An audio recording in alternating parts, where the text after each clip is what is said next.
And welcome back, college football fanatics. This is College Football with Sam, and I'm trying to bring on more guests. I think I've made that pretty clear just in recent time that I want to bring more people on, other perspectives, other voices of college football. And today, we have the voice of college football joining us in Mark Rogers.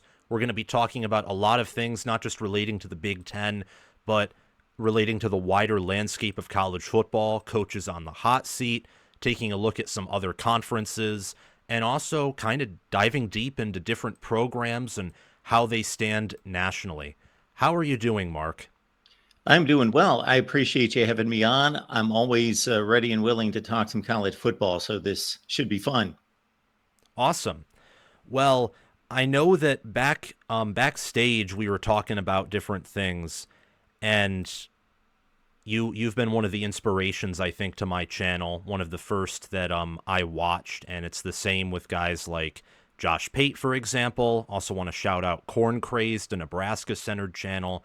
Just some of the first channels that I interacted with as I started this channel back in 2020, 2021, and since then we've grown to over 20,000 subscribers. And on College Football with Sam, I'm hoping to become the next big thing and eventually add the word we to College Football with Sam, as right now I'm pretty much a one-man army with some help here and there. But I know that you often interact with Steve Dace in the Michigan podcast. You go on there really whenever he does an episode. Am I wrong in saying that? Just about most of the time, he gives me a ring. Yeah, it's entertaining for sure, getting just your different perspectives bouncing back and forth on different things, especially with him being a Michigan football fanatic and you being a Buckeye fan. So this past season, something happened for the first time in that Ohio State won it all, but that wasn't connected to a win over Michigan in the game. There are people in a variety of camps. Some think the game hasn't really changed. Others think that Ohio State winning it all and being able to even just enter the playoffs despite losing to Michigan diminishes the value of the game. Same thing if it's vice versa. Others think it's added a level of excitement to the rivalry. Which camp do you fall in, or if you don't fall in any camps, just kind of give me what your perspective is on that, because it's the greatest rivalry in sports. I think you can agree with that. So this doesn't just mean a lot in reference to the Big Ten or Ohio State, Michigan. It means a lot to other rivalries in college football too, and how the sport operates. My tact is always to be objective, or as objective as possible, because I don't believe that an unbiased view actually does exist completely. We're all biased to some degree. So this is one that hits home very closely, though, as you mentioned. Although I conducted my channel for a long, long time without anyone knowing I was an Ohio State fan, and I actually enjoyed that because people had no idea and couldn't even guess. And that let me know that I was doing my job. It's out there, so that's fine. It makes it difficult from time to time to because Ohio State seems to be in the middle of all these discussions when it comes to power, uh, the power structure of the sport and the college football playoff and so forth. So I'm going to speak from a personal standpoint first, because if you would have asked me at any point in my life, what is more important, beating Michigan or winning a national championship, without hesitation, beating Michigan. That was the most important thing to me as a college football fan, period. From the time, Sam, when I was 8 years old, my first memory of Ohio State football was shaking my fist at Bo Schembechler as they were taking him off the field at Ohio Stadium with my fist about an inch from the TV screen. I was so angry.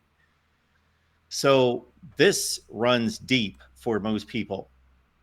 But I got to say, partially this is just becoming older and having other priorities in life, and maybe the fervor and the passion loses a little bit as time goes on. But I think I can speak for a lot of people out there. And I don't believe this has to do with Ohio State winning the national championship, because I felt this way as the playoffs unfolded.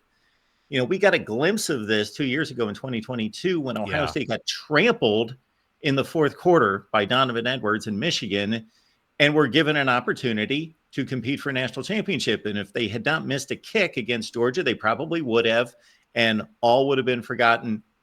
Almost all would have been forgotten against Michigan. Of course, it's still the greatest rivalry. There's still so much passion, so much fervor. So I don't want to tell any particular person out there how to feel. That's a personal decision. If it still means just as much to you as it did 20 years ago, that's awesome. That's your own personal preference.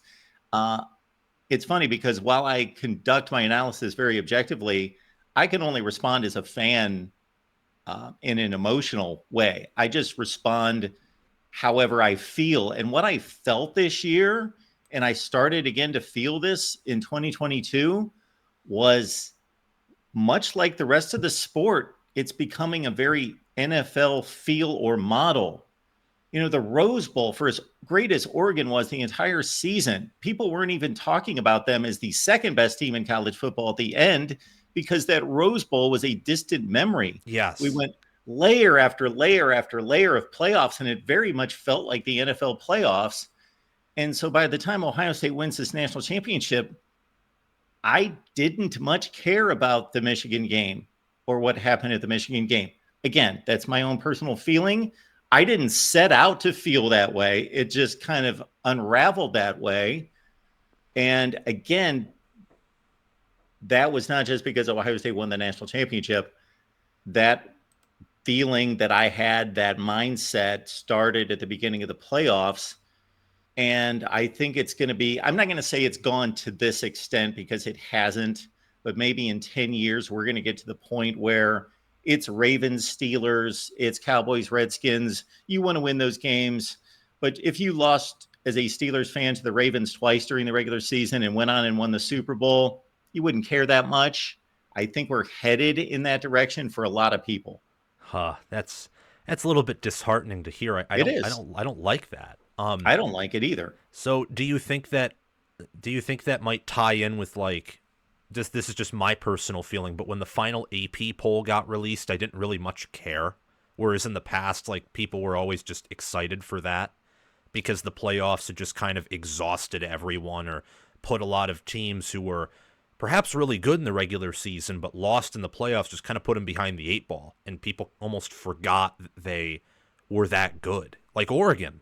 No one thinks of Oregon as this highly achieving team. Well, not no one, but a lot of people don't, because their 13-0 season was in part erased by the 34-0 start in the Rose Bowl, and that just kind of balled everything up and threw it in the can for some. I think we're on the same page here, Sam, because again, growing up, looking in the paper every week to see what the new AP and coaches poll said, it mattered to me that Ohio State was number 9 and I thought they should be number 6. Like, it mattered when the final rankings came out, and I thought, well, Ohio State won a bowl game. They finished 9-3. They should be number 11, not number 14. Like, that mattered to me. I don't think that matters to people. And that started with the 14 play. It probably started more in the BCS era, but I really felt in my interactions with college football fans every day that it really started to take hold during the playoff era, where it was, if you were number 5, you might as well be number 15 or number 25. It doesn't matter. You're number 5. You're missing the playoffs. We don't care. We don't care about the final rankings. I don't like that, for as critical as I am about the rankings, because I think, and that's a whole different topic about the AP rankings. I like the rankings. It's something I grew up with, and I don't like that the rankings don't seem to matter to people. And of course, bowl games don't seem to matter to people, although the TV ratings would say otherwise. Yeah, it's frustrating. I mean, most people can't tell unless I tell them, but I'm a Michigan fan. I don't know if you knew that or not. But yeah, I mean, I think that there is an element added to the game that wasn't there before, which is good, that these teams can match up, over and over and over again. And I think that adds lore, but there is also that feeling that it may not just matter as much anymore. And that kind of scares me at times. I don't know which side I've landed on or what I'm going to predict, because the way that these fan bases are acting on Twitter is just pathetic toward each other. whenever Ohio State brings up their national championship, you just see a bunch of comments that say, like, type 13-0 or 13-10 rather, or, you can't win it all, like that old Woody Hayes quote or whatever. You can't, be the best team without beating Michigan. I'm paraphrasing, obviously. And then the Ohio State fans, of course, respond with, their own shtick or their own narrative. So I feel like, in a sense, it's more intense, but that may just be short-sighted because of what happened this year and how it's like Ohio State won it all and they're the best team, but then Michigan's able to have that little pull where it's like, but we stopped you from having the perfect season. I don't really know. I'm concerned for the future of the sport, and maybe this is a different conversation to have, but I do get the sense that there isn't the same excitement. There's a bit of exhaustion going on with how long the season is. Do you have anything to speak with that? Well, I think with more meetings, it diminishes the product. It diminishes the fervor. So we haven't yet to see it, but we will see it at some point. 2 games, or maybe even 3 games between these two teams in one football season. And that just diminishes the special quality. I think the first time it happens, Sam, there's going to be a novelty. It's going to be special. It's going to be interesting. Like, oh, there's a rematch. This is crazy. Wow, this is going to be awesome. But if it happens, okay, this is the 3rd time in 8 years or something like that, where there's a rematch, or again, can you imagine if there's a 3rd game between these two? We saw it at Ohio State and Oregon, completely different situation. They're not rivals. So it's just going to need, okay, here's a rematch. We had a 1-point game the first time. So we might have the 2 best teams in the country on the field. And certainly Ohio State fans winning the championship make it easy for them to say, oh, the Michigan game doesn't matter anymore. We don't care about that because we won the national championship. I have stated this, and I think I pretty much caught my audience off guard and put people in their place to a certain extent by letting Ohio State fans and Michigan fans know that if you had the histories completely reversed, whether we're talking about all-time histories and records or just what's going on right now, let's say we snapped our fingers and the other fan base had the record and the history and everything, the results of the other school, as an Ohio State fan, you would be arguing the Michigan side, and Michigan fans, you would be arguing the Ohio State side. So that's one of the things that makes college football great, is that people are not objective or biased. They're fans. Yes, they're passionate. I remember watching that game all the way through, every minute of it, the 13-10 one, and it was objectively one of the worst games I've ever watched, or as objectively as I reasonably could be. Like, Michigan had no offense, Ohio State had no offense. You wondered if the defenses were actually playing well. They were, but there were times where it felt like these offenses are just, either shooting themselves in the foot, or Michigan is just not that good. And that's from an objective point of view, but from my fan point of view, my heart was racing. I was into it. It was awesome.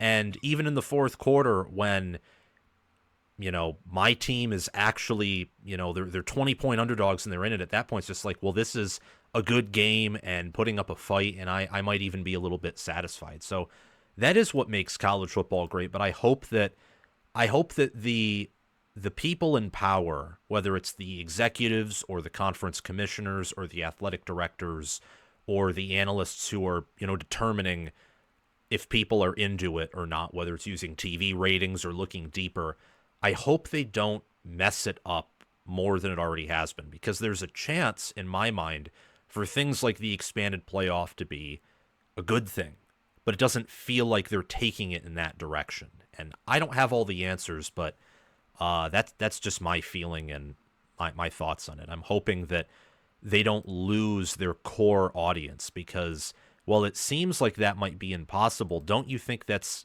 very possible, whether it's, the NFL or other venues for people to take their eyes and ears to? Yeah, so the more college football becomes more like the NFL, even though the NFL is the gold standard in our society, they seem to do everything right and everything they touch turns to gold. Obviously, we love college football for a reason. We don't love college football because it's a better product than the NFL. Let's be honest. It's not a better product. The players aren't as good. Of course, the play on the field is not as good, but it's different. It's unique. You have the pageantry. You have a history that far exceeds what the NFL can challenge. You have the fervor, the excitement, the passion. And then the one thing that's already been lost that I think really hurts the sport, and this is where I differentiate, Sam, what I believe is right for the players and morally might be a little bit strong a term, but in regards to our society and the way we function as Americans, freedom of movement, freedom of choice, freedom to be paid, the right to be compensated, all of those things. I think those are the right decisions for college football. Now, it's not been rolled out properly or organized, Absolutely. but I think that those rights should be given to the players. But I think that the product overall has suffered because the great attachment to college football, I believe, is that as a Michigan fan, that Desmond Howard, Charles Woodson, Mike Hart, we could go on through all the great players throughout history. They're Michigan players. When you watch an NFL game and they announce the players and the starting lineups and they give the colleges, we know that up until just a couple of years ago, outside of a rare exception here and there, those players all just played for one school, and those fan bases could take pride in that's our guy. Now we're going to see, shoot, I saw TJ Finley is going to his fifth school Wow. uh, It's crazy. the other day. So we're not going to see hardly any players. There's still going to be a semblance of players, obviously.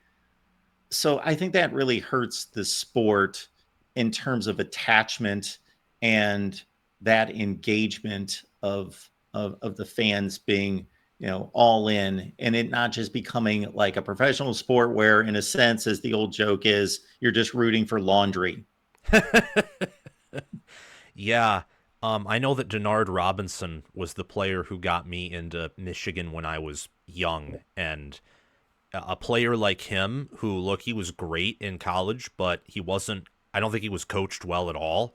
Was passed around with different offensive coordinators, different systems, definitely could have used better development. In an alternate universe where the rules of today were applied then, that's someone who may have benefited from transferring, like objectively.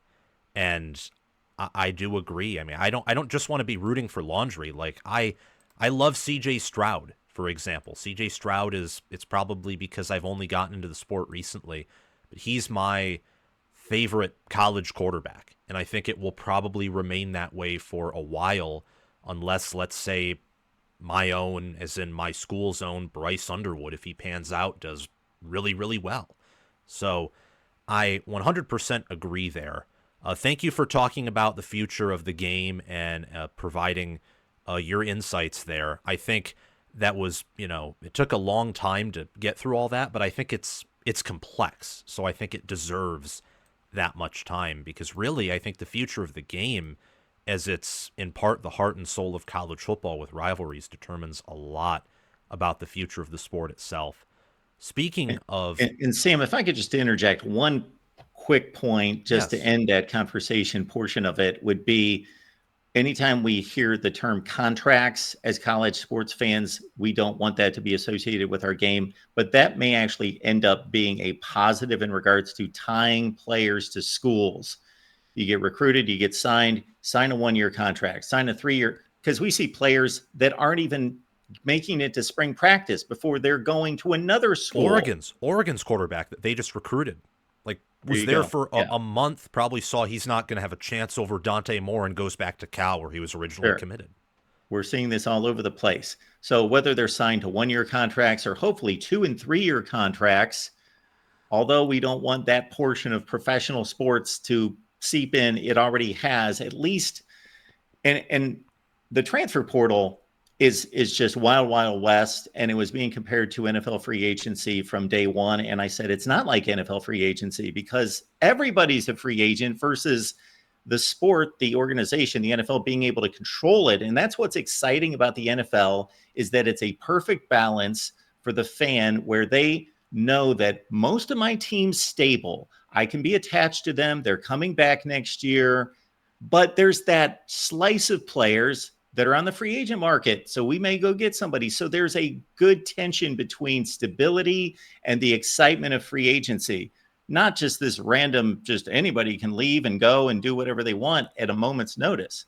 Yeah, it's controlled chaos, or like a creative destruction or a creative rebuilding of different teams, but controlled.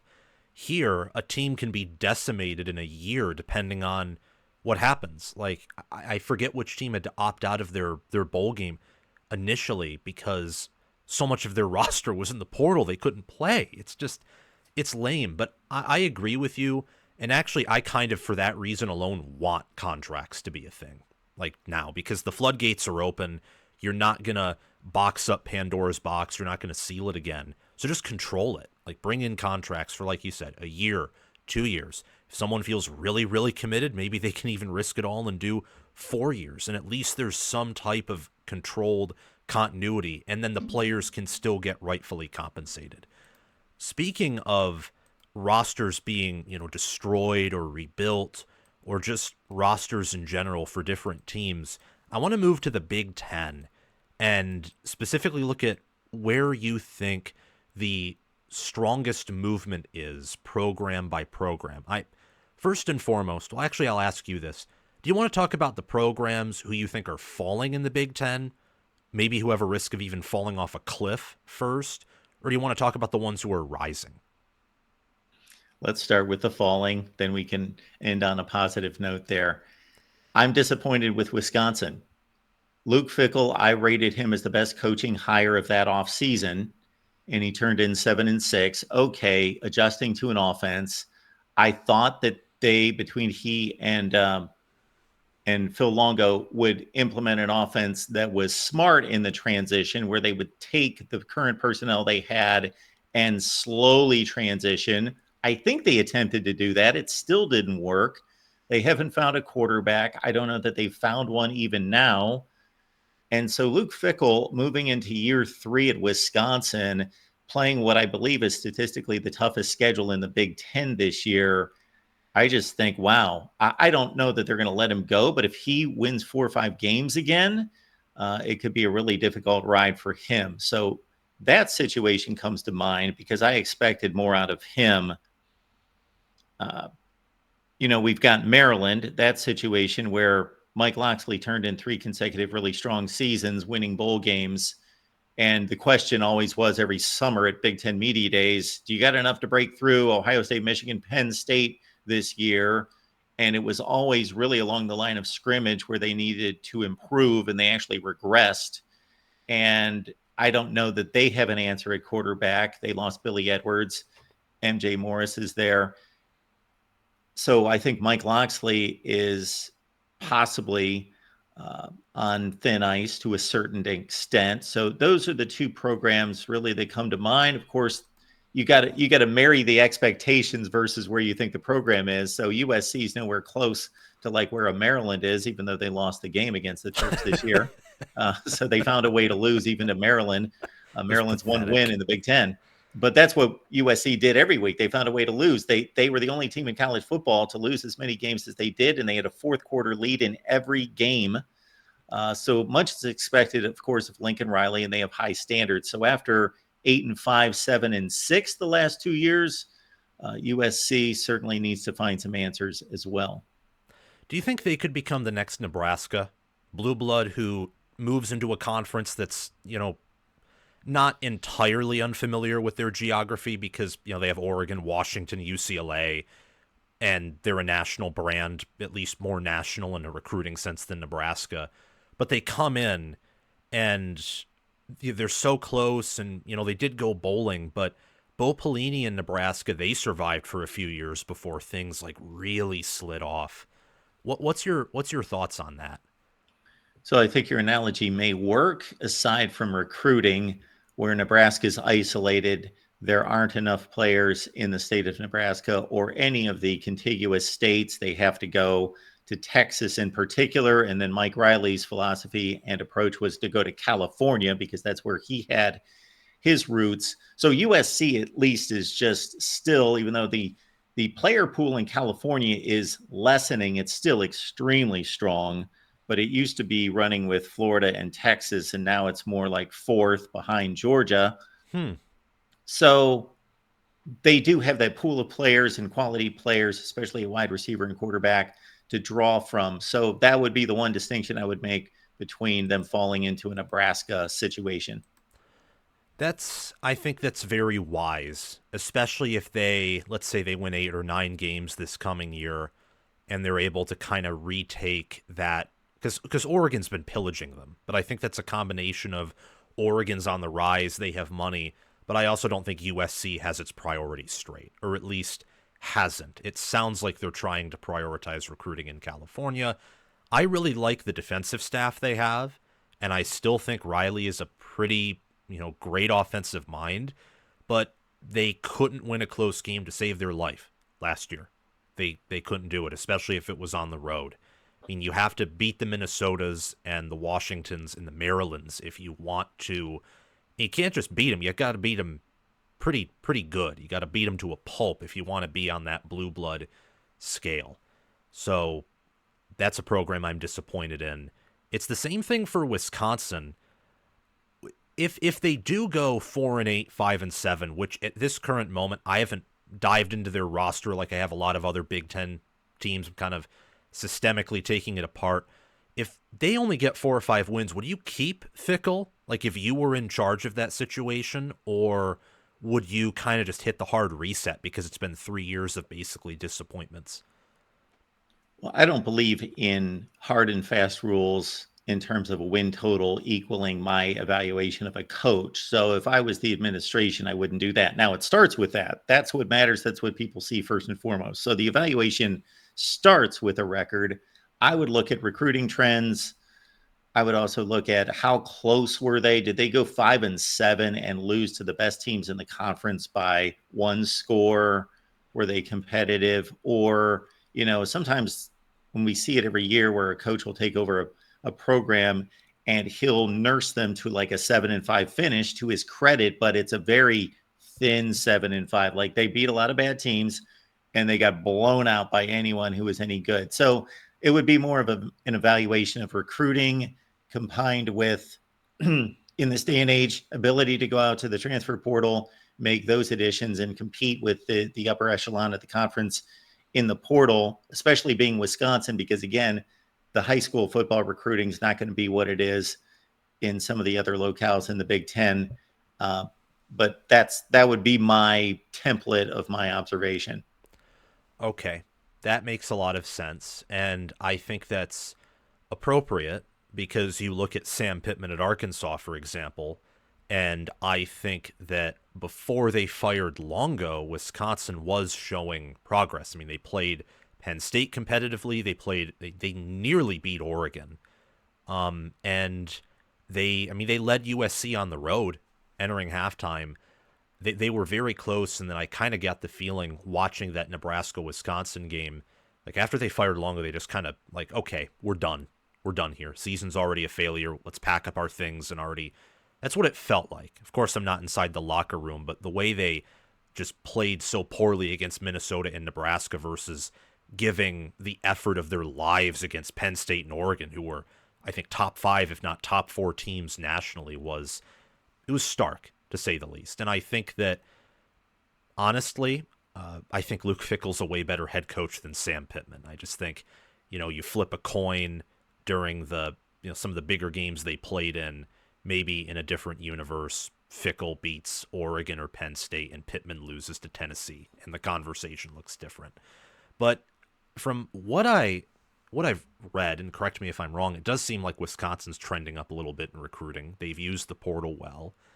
And I think, again, to start last season, at least middle of the year, it seemed like their team was a little bit more figured out and better than their 2023 self was. Yeah, and I would also say that they would, with Luke Fickell's ability to connect with people, and he is a dynamic guy, and he does have a reputation out there. And considering where Paul Christ was with Oh recruiting, my I gosh. would expect, he pretty much just was mailing it in. Um, that's what the report was, and that's what the evidence is that there would be an increase in recruiting under Luke Fickell. Well, that's good. I mean, I hope they keep him unless they totally bottom out and quit. I hope they keep him past this year because looking at this schedule, it's not just the toughest in the Big Ten. It could be, depending on how, the teams Georgia and Florida play, it could be one of the toughest, if not the toughest nationally. I mean, that is a traveling to Alabama, hosting Ohio State. I forget who else they have to travel. I mean, I know they have to travel to Michigan.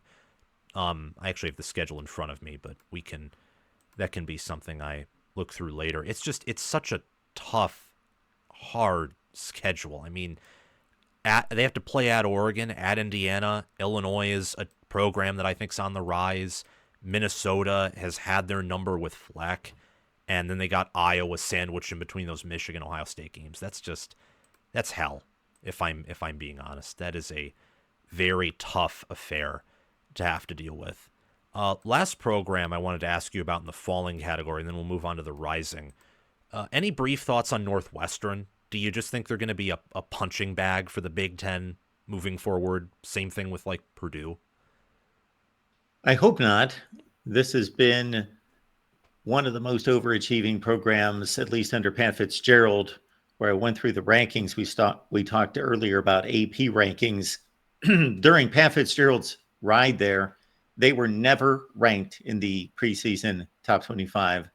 They finished ranked 5 times. They were almost always under evaluated. Now, he obviously had some brutal years, his last 3 or 4 years, a couple of dips to 1-11, obviously the final one, the debacle off the field in the locker room. And then David Braun steps in and turns in what is just a remarkable, people were projecting that they would win the FCS game and that would be it in 2023. And they patched together this 8-5 season with a bowl win against Utah. And again, quite remarkable. They've got Preston Stone, of course, coming in from SMU, who had a really strong season 2 years ago with the Mustangs with 28 touchdowns and only 6 picks. I don't know if they would ever be able to get to a level where they can compete. I think they're going to be one of those programs that, of course, they're strong on development. They have to be. They look for those cycles to where they get strong junior and senior classes every couple years, hopefully catch a scheduling break, and they kind of cycle through. And that's almost what Pat Fitzgerald capitalized on when he was there. So it's kind of difficult to forecast Northwestern to be very much more than that. I hope that they can do exactly what you're saying. I don't like it when it's the same thing over and over and over and over again. It gets kind of boring. I think that's why, people liked it when Nick Saban retired. It's like, finally, this is over. And I don't want, whether it's Purdue or Northwestern, to, from a fan standpoint, of course I don't want them to become beasts. I probably don't have to worry about that based off of, recruiting and their history. But you do like to see surprises as college football fans here and there, even if they're not their team. And some of those Pat Fitzgerald years, or Purdue when they won the Big Ten West in 2022, it's a nice surprise. Like, hey, this is cool. You're overachieving. You're fun to watch. You're not really predictable. So I hope they're not, cannon fodder for the rest of their history. But Fitzgerald was one of their best. Could he be considered their best head coach of all time? Would that be fair? I'd have to go back and look at Ara Parsegan's run there Okay. before he went to Notre Dame. I know that he had some successful years, but he wasn't there anywhere close to the run of 17 seasons, I believe, with Pat Fitzgerald. So he probably is the greatest coach in the history of the program. Wow. Well, thank you for that bit of college football history. When we look at programs who are on the rise, ones who are gaining momentum not just for 2025 but beyond. What do you think of those programs, and which of these risers do you think could even become a Big Ten or college football superpower, if any, who haven't been before? So my default answer is going to start with Purdue, not because I think they're going to really rise or do anything impactful, but they've got nowhere to go but up. So they're an obvious ascension to some degree because their football history has not been that poor. Now, certainly in certain spots, Danny Hope and Daryl Hazel, those guys had some rough patches for sure. But my initial thought of Purdue football growing up was always Purdue goes 7-5. They go to a bowl game. It's a decent football program. But man, the scoring margins against the FBS, in which they went 0-11 against the FBS, they were just horrendous. They were one of the worst teams in recent Big Ten history this past season. So Barry Odom's a capable coach. We saw that he pretty much went 500 at Missouri, then did a nice job at UNLV. So I think that's you get some guy in play versus the Ryan Walters experiment that you at least knows, he knows how to run a program. So that's a good thing. But again, I'm not expecting Purdue to take off. Just that's the obvious team that they have to increase in wins. Illinois is an interesting one to me because I believe Brett Bielema is an excellent football coach. Their recruiting, you made a mention of Wisconsin. They don't wow anyone in recruiting. Their recruiting rankings are always pretty abysmal. Now, they cycled up with an excellent defense under Ryan Walters and those defensive backs that went on to the NFL in 2022. When 8-5, they were really better than that. Yeah. They lost some heartbreakers. They were really better than that. Obviously, they were the team that took Michigan to the wire on a last-second field goal, the team that went on to the playoffs. But so then down year 5-7. Now they got Luke Altmaier for a third year, and if they can really develop him to take another step to be a better quarterback, to have a quarterback for a third year in this day and age of college football is fairly rare.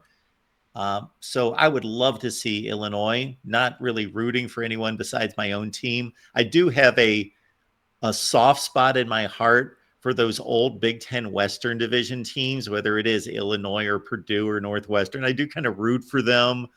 I don't want to see them get beaten down by this 18-team league and all the Oregon, Ohio State, Penn State, Michigan just hammering them every week. So I would love to see Illinois stay competitive. We mentioned very briefly, Sam, bowl games being diminished, but anyone who checked out the Illinois win against South Carolina. That was incredible. Yes, it was a great game. There was intensity in that game. Two really good teams going at it. Supposedly had nothing to play for, but again, bowl those season, teams cared. You could tell when Shane Beamer, when Brett Bielema got in his head by doing the whole substitution thing. Yeah, they cared. They clearly cared. It was an awesome game. I watched that thing for 60 minutes straight. I cared about that matchup. I think millions of fans did. Yeah. So I'm looking at Illinois and hoping that they can do it. I think to a certain extent, the obvious answer here should be Nebraska. It should be Nebraska. They should be rising because obviously they've underachieved forever. And Scott Frost was a disaster. And Matt Rule, based on the results on the field and the conclusions of the games, you almost felt as though, well, Scott Frost never left that first season, but they started to break through with some things. They at least, of course, got to a bowl game, won the bowl game. And Dylan Raiola was pretty bad last year. Now, he was just a true freshman. Don't want to jump on him too much. Hopefully there's development there. And if he becomes anything close to what his press clippings say he should be, they should be able to break through and be a tough out. Yeah, he was bad. And when Dana Holgerson took over, you did see some improvement, but still there's like just some mechanical things or the little things aren't right. Like whether he's, overthrowing, underthrowing, making some what are you doing decisions. totally doesn't have the ideal pocket awareness of, like, let's say a Will Howard, where he sometimes gets pressured immediately because, his O-line's banged up or wasn't great, but he's just able to, backpedal and make those throws or move around in the pocket, where Raiola's just kind of a statue. Just, took what happened. But he's very talented.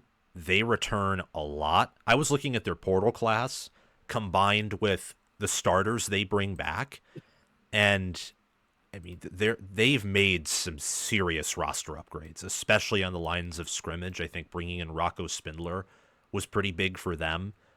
I think that Rule, just this is my own opinion, is a lot like James Franklin in the sense that he's very coordinator dependent, and I think some of the game management things and the close losses and losing to teams with equal or better talent and rarely stealing a win against them is evident of that. But they have the resources, they have the money, they have the tradition, and their schedule last year, it's kind of the same thing with this year too, is very manageable. It's not like Wisconsin's at all, where you're stacked with 3 teams who are probably going to beat you down and then another 3 or 4 teams who will be your caliber or better. Nebraska's a lot of wins that should be freebies, or at least leaning toward the Huskers in terms of win probability. Like, they should win those games. I think they can probably win any game except for on the road at Penn State this coming year. That's a lot of wiggle room. So I like what you said. The obvious answer it should be Nebraska. But what about a team like, I know that Penn State's already up there in the Big Four, but they've obviously, getting Jim Knowles from Ohio State, investing, getting Stan Drayton as their running backs coach after they lose Sider to Notre Dame, who was excellent at his position. And it seems like they're investing a lot of money into the team and program. Do you think they could be a riser just simply from going from great to near elite or elite? Or do you think that it's a little bit too risky to make that declaration? You reminded me of James Franklin's comments after the Ohio State game about 7 years ago when he said, gosh. We're great and they're elite and we need to get to elite. And 7 years later, he's still trying to beat Ohio State. I also wasn't completely on board with his definition of great, but that's neither here nor there. They obviously, it's funny to try to weigh the Penn State season, because if you want to go pro Penn State, you say they win 11-1. They've never gone 11-1 under James Franklin. You say they go to a Big Ten championship game. They hadn't done that since 2016. They break into the playoffs. Obviously, had never done that. Win games in the playoffs. Take Notre Dame down to the final play of the game. All breakthroughs for Penn State. If you want to go anti-Penn State, you say, well, they didn't play Oregon or Michigan. That would have been their second loss. The Michigan teams of the past few years that beat them. They didn't have that second giant on the schedule that they had to take down. They competed in the Big Ten championship game. I was very entertained by the Big Ten championship game, but it never felt like they seriously had a shot in the Big Ten championship game. Of course, they had the 2 playoff wins, but aren't those games that they would win anyway? Yeah, they're against most seasons SMU anyway. And Boise. Like, yes. Penn State should destroy those teams, just talent on talent. And they made Andy Kotelnicki was playing with his food during the Boise State game. I mean, the game management stuff still isn't resolved. Like, I think, pardon me if I'm interrupting, but just very briefly, I think that Penn State showed progress, but they never broke through. And we've seen this story before. Yeah, so I would agree that the format set up for them to please their fans with window dressing, and it was a really good season. They came within a kick of playing in the national championship game, so credit to them for playing really well. Drew Aller, of course, turned in maybe the worst game of his career. So bad. Especially considering the circumstances. That Notre Dame game. And I've been a Drew Aller apologist for a couple years now. And really thought he was overmatched against Ohio State and Michigan those 2 years that he got just obliterated in terms of media response and fan response when the offensive line and the receiver play was substandard compared to who they were playing. And so I thought he took too much of a knock. But through the majority of this last season, I thought he was more decisive, more throwing with more conviction, throwing just some brilliant passes where he was very tentative and just checking off constantly the previous years.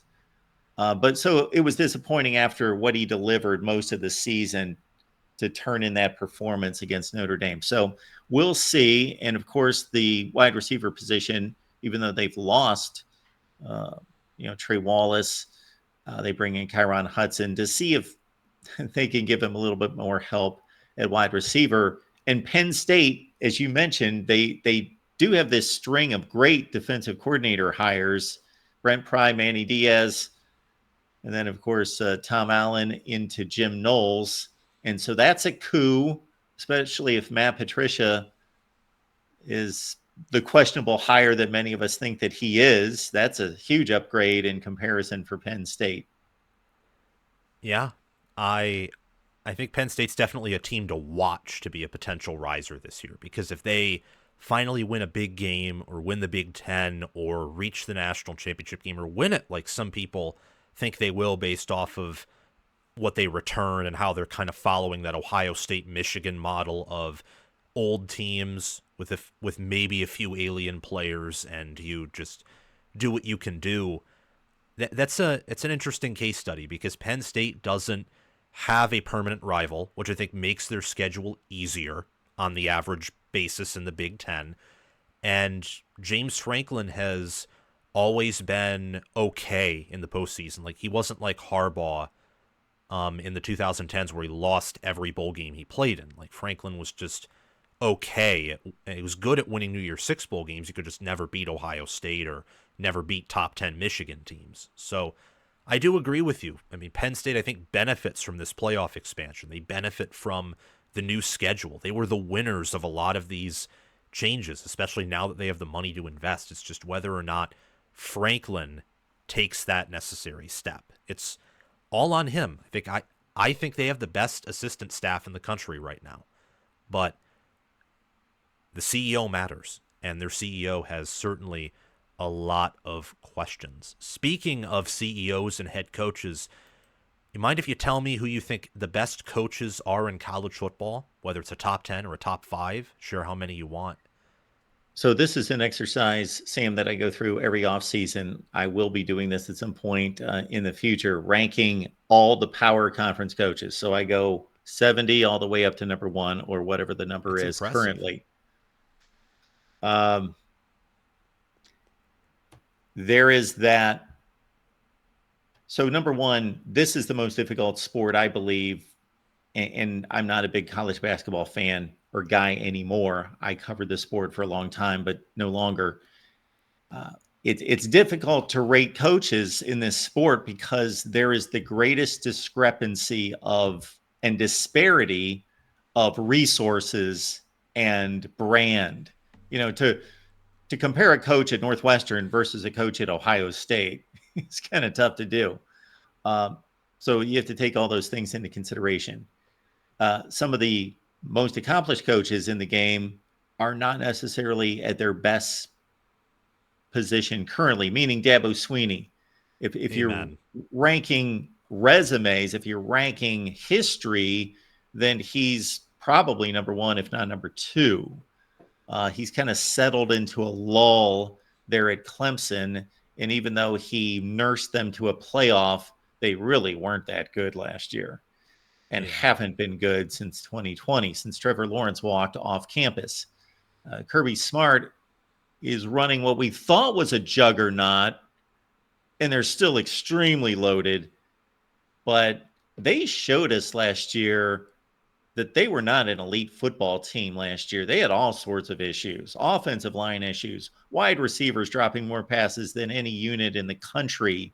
The defense was good, not dominant. Again, I'm not dismissing Georgia. They were still probably one of the 6 or 7 best teams in the country, but they're not owning the sport like they did and were expected to continue to do.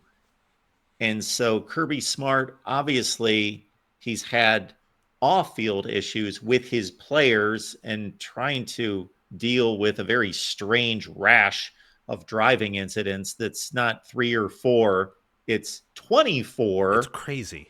24 counts of driving incidents, serious driving incident. Yes, just cannot be tolerated.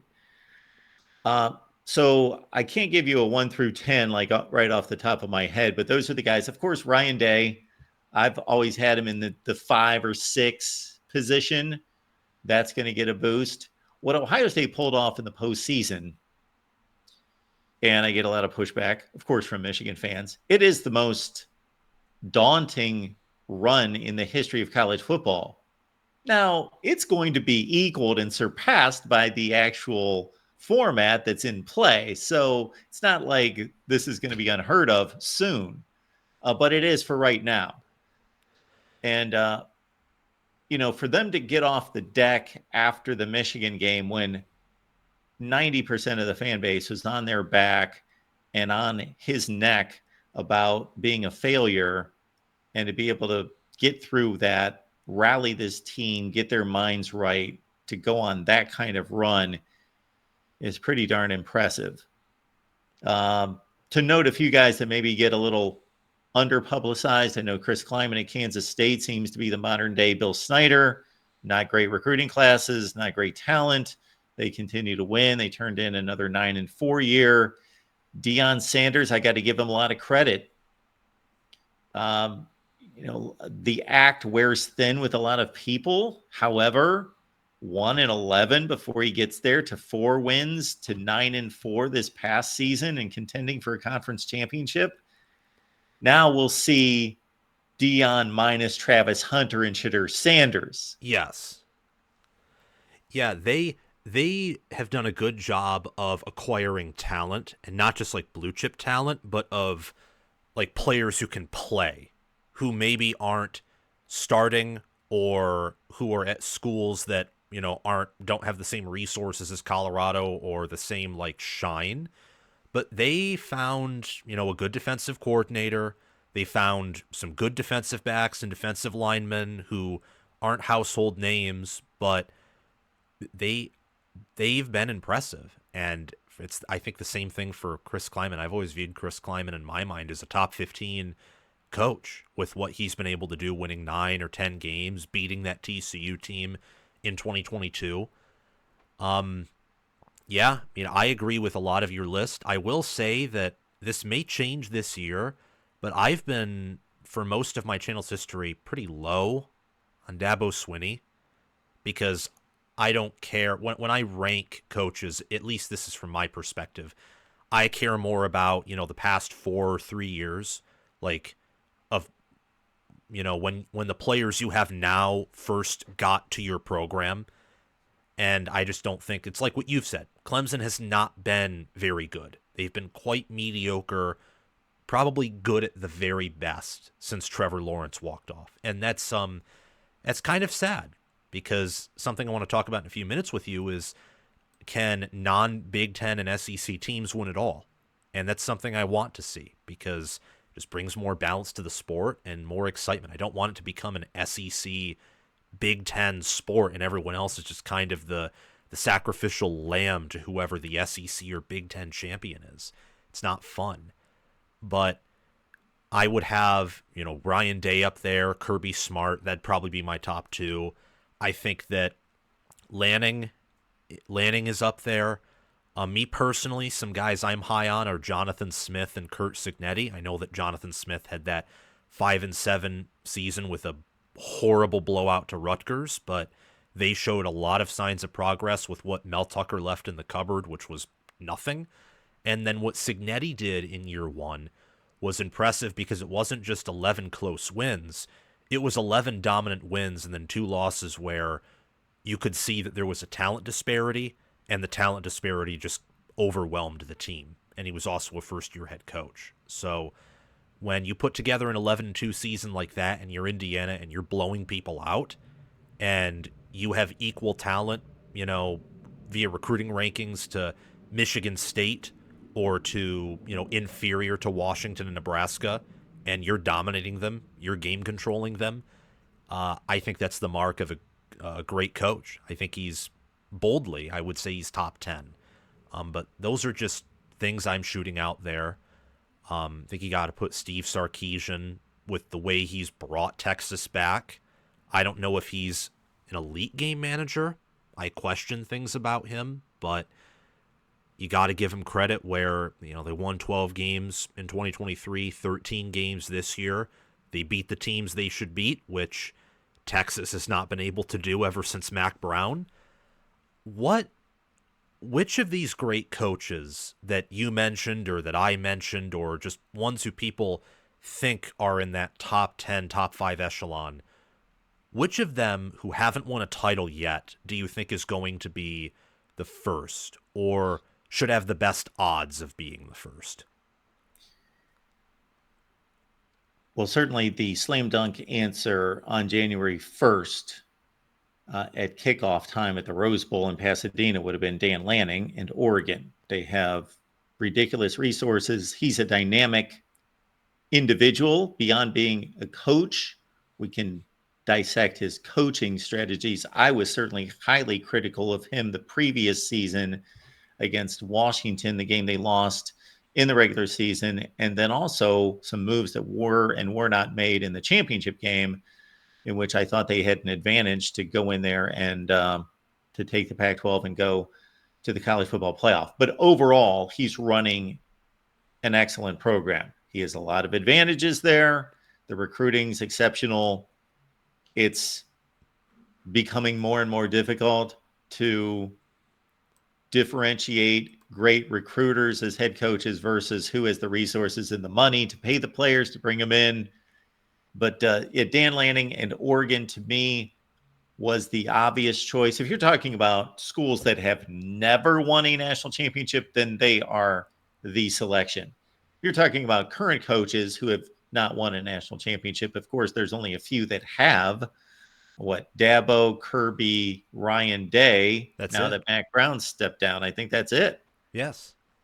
So we've only got 3. So now looking at what Marcus Freeman pulled off last year, I think he's an exceptional coach. And I think Notre Dame made, and I stated it this way at the time of the hire, made a calculated risk to go after somebody who may have some growing pains, may have to struggle and fight through some things and learn on the job a little bit, but they were going for a bona fide leader and future leader of the program. And so I think their calculated risk is paying off. I like that. Thank you for adding that. I forgot to add Marcus Freeman. I almost feel bad about it now, but I view him as a top 10, top 5 head coach after what they did last year. I know the NIU game sucked. I'm also very much well aware that against Ohio State, they were outclassed, but they dealt with a lot of injuries. They persevered. And the way that they played football, which was the same way they went 14-2, you know, maximizing their potential, was really making things ugly, making it close, running the ball, not letting Riley Leonard carry everything and playing good defense. And sometimes when you do that, I think Mark D'Antonio was an example of this at Michigan State, you will play competitively with bad football teams. And it was, you know, bad game management. They should have beaten NIU, but they responded well to that and went 11-1 with their schedule. They, you know, beat Georgia. They crushed Indiana. They found a way to come back against Penn State when at the beginning it looks like Penn State could have just kind of put them away, but they didn't. And I'm very impressed with Marcus Freeman and Notre Dame. I think that they have reached a level that Brian Kelly did not bring them to. Don't know if that's unfair because it's the first year, but I'm kind of at that point right now where I don't think Brian Kelly pulls off what Marcus Freeman did in 2024. My evaluation of Brian Kelly has slipped in recent years. I gave him a lot of credit for taking over a marginal Notre Dame program, which he did, and he took it to a level of competing nationally, depending on how you define that word, being a top 10 team, top 10 program. But of course, we know that, especially during that playoff era, there was a big drop off between being a top 3 or 4 program and then being the rest of the top 10. And that certainly was emphasized and underlined every time that they stepped on the field against an elite, where Marcus Freeman just did that against Ohio State. And yes, there was a disparity there, but despite all those injuries and patchworking that offensive line, they hung in that game to the final 4 or 5 minutes. I'd also like to highlight Mike Elko. I think Mike Elko is an excellent coach at Texas A&M. I know they only finished 8-5, but they were in play to go to the SEC championship game on the final weekend of the season. Had a difficult assignment against Texas, hung in the game until the final 4 or 5 minutes. Don't want to get too granular, but really questionable play calling with the ball at the 1 yard line. First and second goal plays, just ramming it ahead against the Texas defensive tackles. But anyway, Mike Elko, I think, look at what he did at Duke, and I think he may be able to break Texas A&M out of that place that they've been mired in forever, 8-5, 9-4, that he might be the guy. And one other note, real quick, Sam, is that, and this has just hit me in doing the coaches rankings the last couple of years, is the amount of success that has left this sport at the head coaching position, let's say in the last 5 to 6 years. Nick Saban, Urban Meyer, Jim Harbaugh, David Shaw, Jimbo Fisher, Mac Brown, Chris Peterson, on and on. There are other guys. I think there's been, the rankings aren't as thick with success, long time, big time success, as they were just a few years ago. That is a very good point. Wow. Yeah. It's something that I thought of entering this year in relationship to Nick Saban and Jim Harbaugh leaving. There would be kind of a down cycle in top tier coaching. But yeah, you brought it back, 5 years before you pulled back the window. And yeah, that's a lot of coaching talent that has left. Well, one thing before we move on to our next topic, just very briefly, do you think that, along with the portal and conference realignment, is going to make this decade or maybe the next two more chaotic? Or maybe that's not the right phrase, but kind of like in the 2000s where you had, USC or LSU, or to kick off the decade, Oklahoma, Miami, Ohio State 1 year, Florida 2 years, were like, it's almost as if every season there's a different national champion. I think that the money flowing through these two conferences, the SEC and the Big Ten, is still consolidating the sport into elite programs. I think it's only magnified it or established it, stabilized it. I know that there are forecasts that the transfer portal and the money distribution will spread out the wealth. And obviously, we do see players, because they do have the opportunity to move on, are not going to sit in a quarterback room with 4 other 5 stars like they have at Georgia and Ohio State and elsewhere, and they're going to move on. So I don't have an exact answer to forecasting how that's going to play out. But until I see otherwise, even when we got into the playoff, people are like, this football season is the crazy. I hear this every year, Sam. It's funny. We get into the football season. It's, oh, these results are crazy and this is unbelievable. And wow, this is the craziest season ever. Is it really? And then I start breaking things down. When you look at the actual metrics of the sport, no, it's really not that crazy. Yes, you can always cherry pick a result here and there. Vandy beat Alabama. Wow, that was stunning. But when it came right down to it, we had Ohio State, Texas, Penn State, and Notre Dame in the Final Four. We had Oregon, the Big Ten champion, an undefeated team, as many of us expected that they would be close to that at the beginning of the season. I think that those are a lot of good points. And I think that while chaos is appreciated, a year like 2023, where you had entering championship week, I think he had what, five? Was it five teams? I forget. Maybe it was four who were 12-0, undefeated. Many of them like Florida State, Michigan, Washington has a good history. Georgia does. Alabama and Texas were 11-1. Same thing with Oregon. It was a year that was so good because a lot of the teams who are, proud and highly resourced and have good traditions were just that. Like they fulfilled it, or they came back in the case of Texas. And I think that is it's good when the teams who are, blue bloods or close to that or new bloods are functioning at their highest capacity, I think at times. So before we get on to something that actually related to what you were talking about with, kind of the power 2 versus power 4 argument, you briefly want to tell me any coaches who you think are seriously on the hot seat? Well, we just saw the most unprecedented fall descent in the history of college football. And if somebody has a better example, please send it my way. Florida State going from 12-0 to 2-10. So do we expect them to go 2-10 again? No, but Mike Norvell, I am hot and cold on him. I don't know how to pin him down. It seems to be tied to how well he does in the transfer portal. Yeah. Florida State is not recruiting anywhere close to the Jimbo Fisher standard. They have not been good enough in recruiting high school talent to maintain their standards. So he's on the hot seat. Auburn cares about football. They invest a ton of money into football. They're a very interesting football trajectory through the years. They ride the roller coaster, but they certainly have competed in national championships.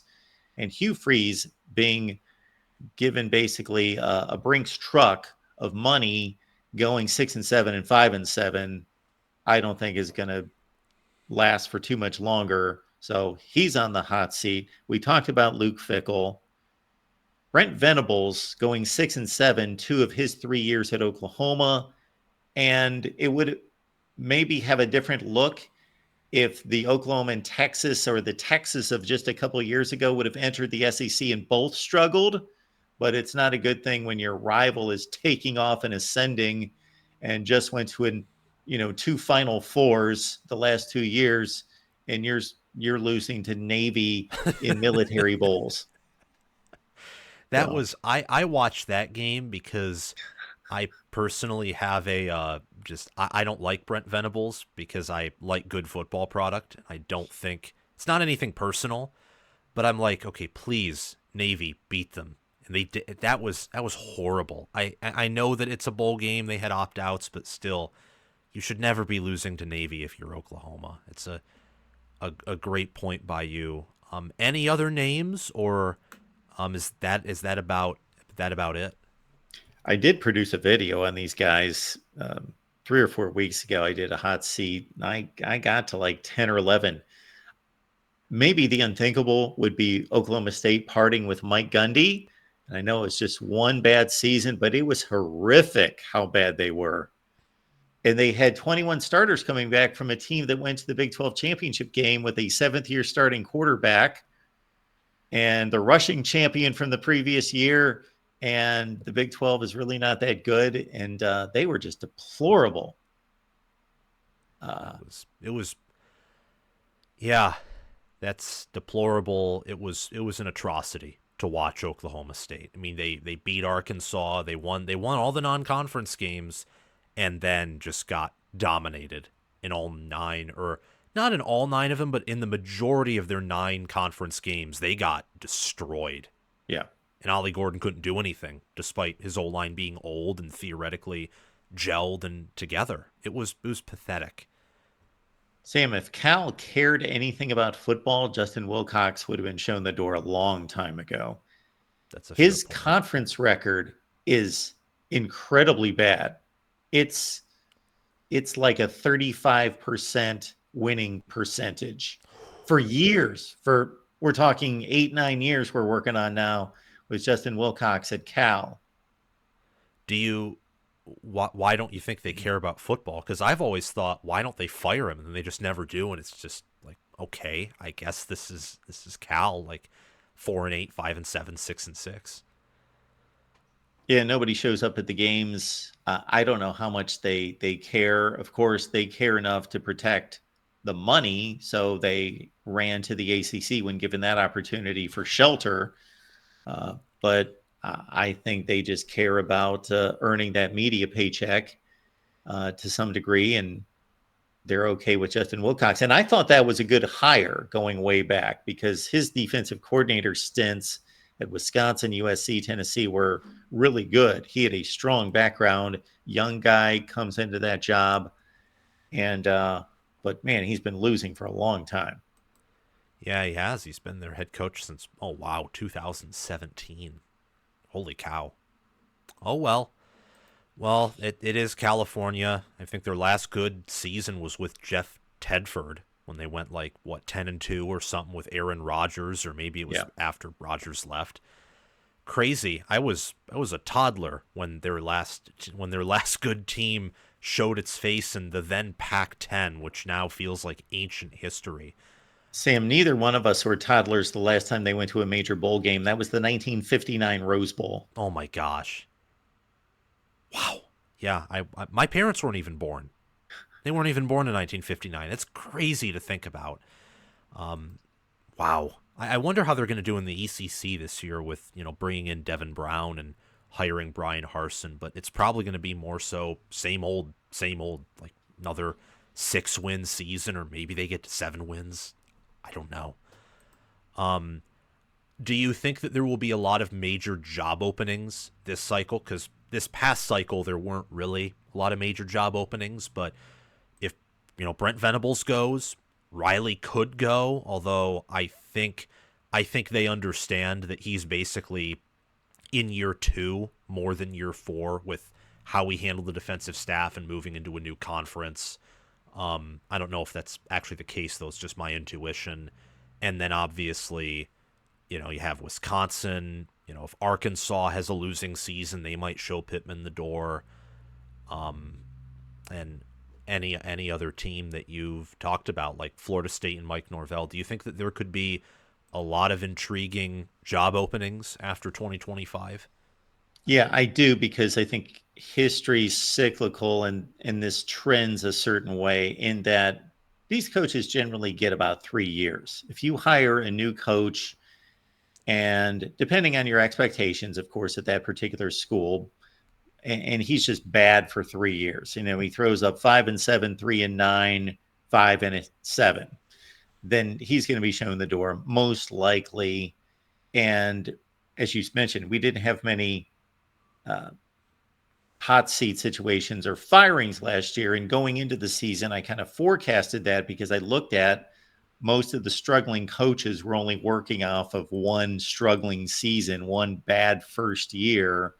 And so it was too early in the process. Well, we've gotten to the point with the majority of them that, yes, they're ready, like a Hugh Freeze. They better pull through. Even Mark Stoops at Kentucky, who, gosh. His record is not good. My perception of him is that he's a good coach because what preceded him was so atrocious.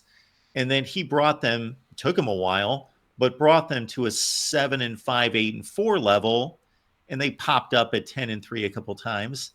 That I thought, this guy's doing a great job at Kentucky. Well, now if you look at the last 4 or 5 years, it's back to 7-6, and then he goes 1-7 in the SEC last year.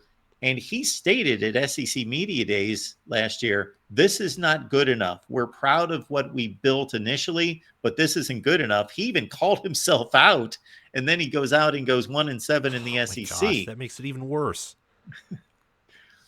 So that could be one, because I was, as you were asking the question, trying to go to, because there's usually one surprise out there where a school just says, enough's enough, even though it doesn't look that bad. Paul Chryst, basically, we're moving into a different Big Ten. We want to compete. You just went 9-4, and we got into this next season at 3-2, but you're clearly not the guy. So even though your record says you belong and you're a Wisconsin head coach that has pretty much a Wisconsin kind of record, no, we need to do something different. There's usually one of those out there every couple years. Yeah, that'll be something that I'll have to think about, maybe even make a video on, is the surprise Yeah. firings. And, Like the LSU, we are LSU. We don't want to get lost in the mid tier of the SEC, going 8-4, 8-4, and so that's not horrible, but it's not good enough. We got enough boosters to kick around $50 million. Brian Kelly, bye. Oh yeah, that's something that I've been thinking about before. Is, I mean, they let go of Ed Orgeron. A lot of that was, of course, like off-field things, but 2 years after he won it all, Brian Kelly has had 3 or 4 losses every year he's been there. And if they lose 4 or even 3 games again this year and miss the playoff, that's not good. I mean, they expect to win titles, with Miles winning one, with Orgeron winning one, with Saban winning one. They want Brian Kelly to win one. I think that's why they hired him, is because they thought with more resources he could do more at LSU than Notre Dame. But we'll just have to see. I think their week 1 game against Clemson is going to convince Clemson fans they're back rather than convincing LSU fans they're back. Speaking of that, one of the final topics I want to ask you is, you mentioned how the SEC and the Big Ten's consolidating their resources. They're the dominant conferences. That's pretty clear. But there are 2 other Power Four leagues. At least that's what some would argue. My question is, can the ACC or Big 12, you can answer for both, as conferences, can they hoist a national championship? And if one or both of them can, which programs do you think can do that? Because even in the SEC and the Big Ten, only a few programs have a realistic shot of winning it all. There's going to be even fewer of those in the ACC or Big 12, just because they don't have the resources or talent.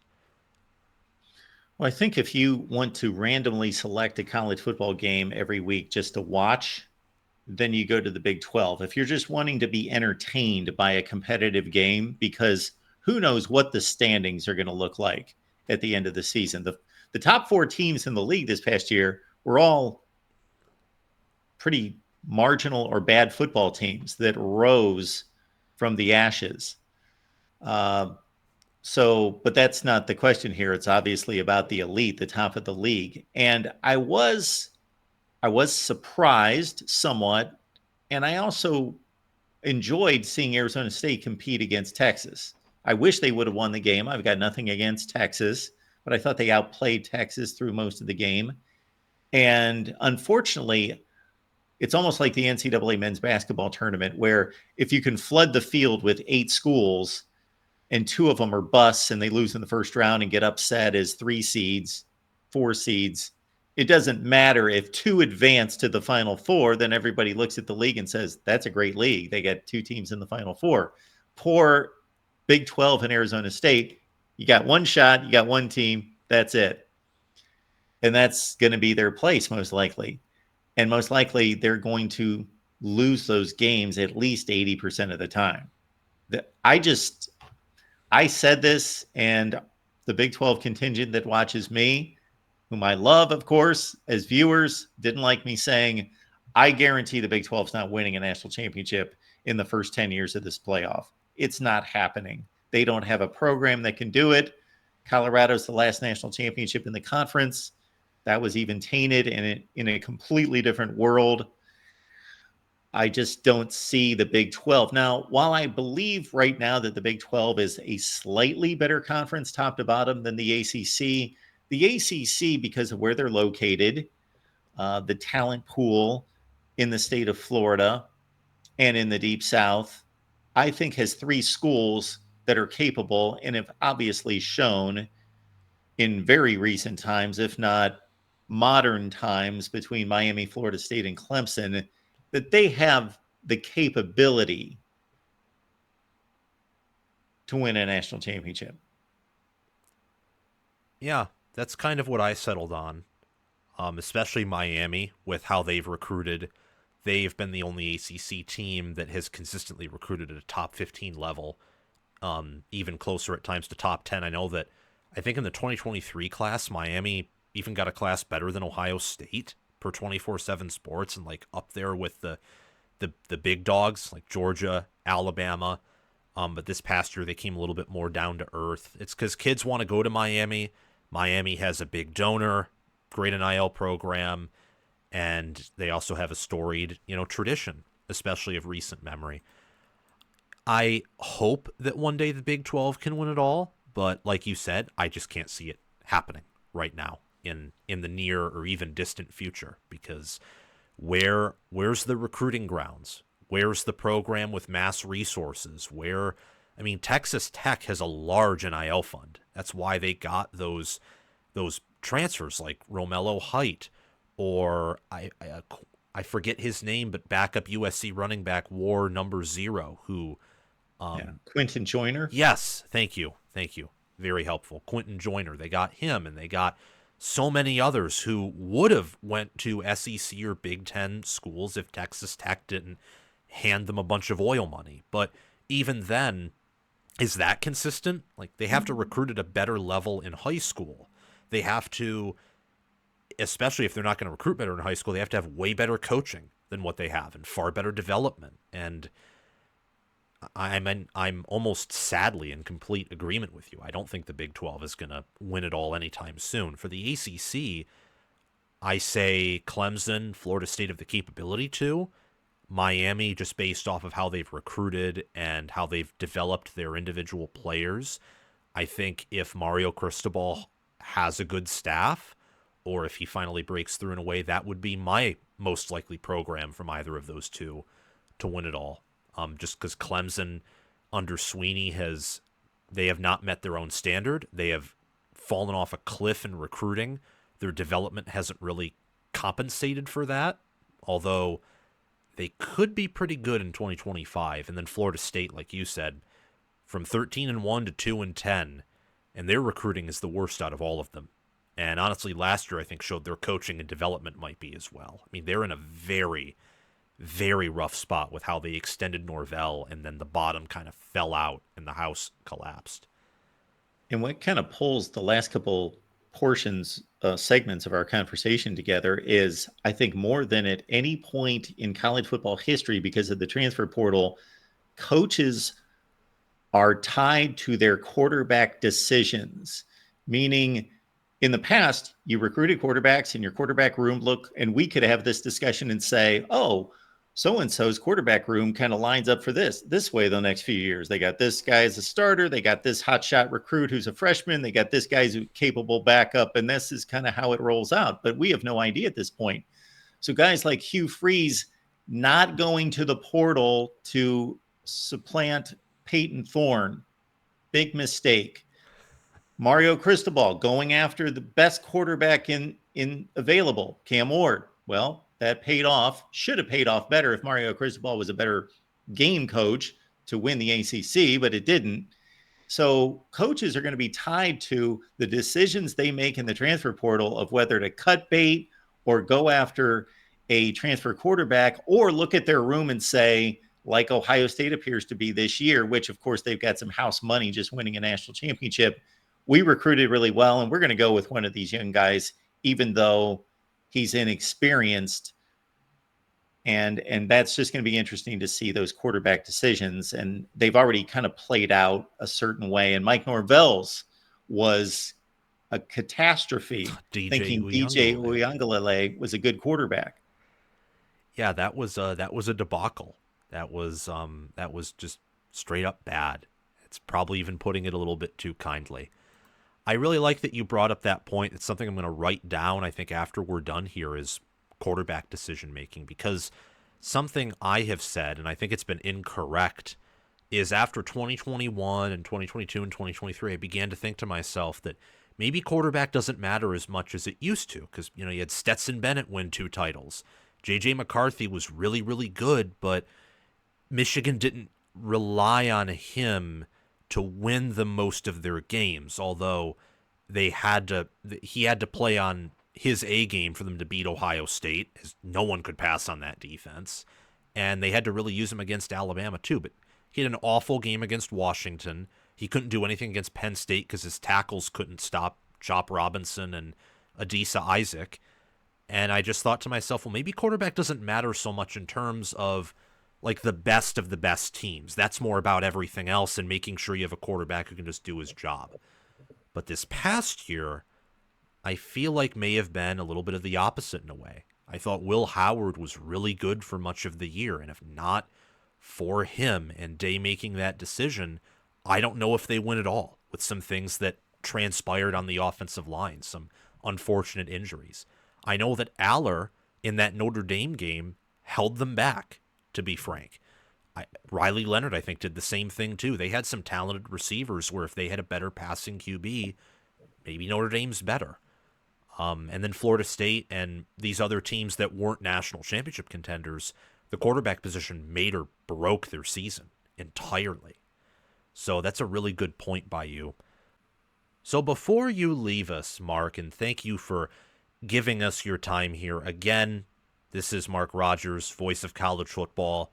Make sure to like, make sure to subscribe, and hit the notification bell, not just on this video, but go and check out his recent content, Voice of College Football. You can search it on YouTube, also on Twitter. Just subscribe to his channel and hit the notification bell if you wouldn't mind. I want to ask you if you have any 2025 predictions. I don't have any predictions per se, but I've got a topic to bring up. But before I do, I've got a book here, Disputed National Champions, I just wrote here and released here in the last few months. It's a historical look at 1990s each season. So we go through the rankings, the storylines, the game results, the matchups, who got screwed, who got left out, was the vote valid? And then it's not just a history book. We take all those seasons and we put them into the BCS, the 4-team, the 12-team, and the proposed 14-team playoffs to let people know what each of these seasons would have looked like. And so that's a Disputed National Champions. You can find that on Amazon. So to answer your question about predictions, Sam, I don't have any early predictions yet, but I'll say this. I think there's a prevailing thought among college football fans, certainly among myself, that things stay the same from year to year. The good teams are the good teams, the great programs, the bad programs stay the same. They can never get out of it. And I started to notice 6 or 7 years ago in looking at preseason publications, whether that was Lindy's or Athlon's or Street and Smith's, wow, they are very conservative with their predictions. This seems to be a carbon copy of the previous season. And I thought, wonder how accurate that is. First of all, what's their incentive? Are they not wanting to embarrass themselves by making a outlandish projection? But more so, I wanted to see how much do seasons and teams change from season to season? So I somewhat arbitrarily, but it just felt right to come up with a plus or minus 3 metric, meaning how many teams in the power conferences either increase or decrease their win total by 3 games from one season to the next. And then I ask fans this, or people like you, Sam, this all the time, and I'll just be curious. How many out of the 70 power conference teams, how many do you think have that drastic of an increase or decrease in wins from one season to the next? And usually people will answer 8, 10, something in that range.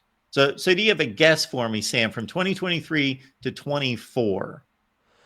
Well, I was originally, just to prove your point, I was actually originally going to say like 10, maybe 15. But I'm going to go a step further, and why not say 20, just to be an outlier to the answer. Let's say 20. So it's usually in the 18 to 25 range. Last year, it was 29. Wow. 29 teams had at least an increase or decrease of 3 wins from one season to the next. That's drastic. Yeah, it is. Yeah, that's in a 12-game regular season, 3 or more games means a lot. Yeah. That's drastic. You're 8-4, and then you go 5-7. Wow. And what makes this challenging is for guys like you and I, we make predictions, and it would seem ridiculous if you go through and try to have that many teams in your predictions have that drastic of an increase or decrease in wins, and present that. I've done that at times to present that to my audience, and they're like, "Oh, you're crazy. That's never going to happen. That's never going to happen." And I'm like, you find 25 teams, then you do it. So just keep that in mind, because college football does change a little bit more than we think.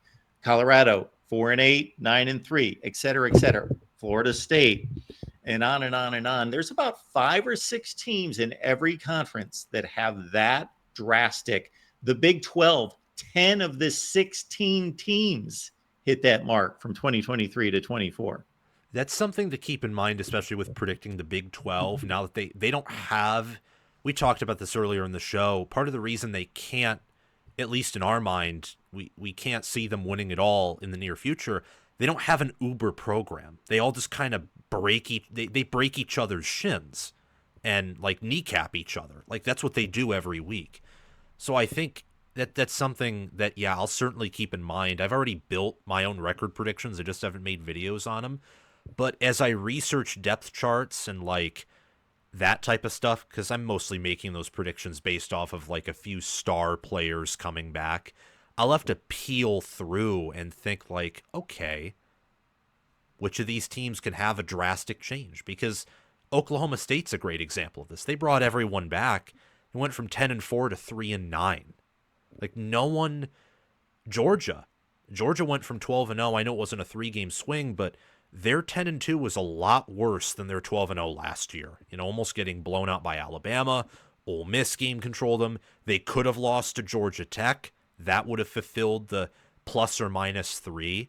Like no one in truth is immune from this unless you're an outlier.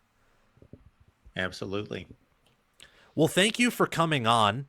I appreciate it a lot, Mark, for giving us your time here on College Football with Sam. It's a personal goal of mine to become one of the best. Of course, striving, of course, to be the best college football channel on YouTube. You've certainly helped by giving us your time, your insight, your analysis.